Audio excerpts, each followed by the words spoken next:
কইলে কসে এই রাস্তা এই রাস্তা আর বেটা ক খারাপ কিছু কইতেন না ক এই রাস্তা এই রাস্তা না না এডি কইতেন না তুই উল্টালটা কথা কইবি আর না বেটা উল্টাটা কথা কইতেন না ক আচ্ছা ঠিক আছে কিতা কইতাম আবার ক ক এই রাস্তা এই রাস্তা এই রাস্তা হে রাস্তা গু খা বস্তা বস্তা ইগো কইলা গু খাইস গু খাস বস্তা বস্তা ইস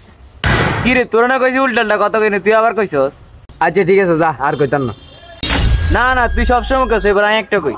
আচ্ছা ঠিক আছে কবি বালা কথা কিন্তু উল্টাটা কথা কইলে ডাইরেক্ট হিড়ি দি আরে না উল্টালটা কথা না কসম জিক জিক সকিনার লাগা তোর বিয়া ঠিক কি রে আরে কস দে এই সময় আত্মন কেরম লাগে আচ্ছা আচ্ছা সমস্যা নাই এবার তুই ক কসে হাজি না এবার আর কম যাইতো না আরে ক আজ তোর সময় কইছি না নি ক হাজি গু খা ভাজি কি রে তুই খারাপ কথা কস কিলে খারাপ কথা কইছে রে আল্লাহ গুণা দিব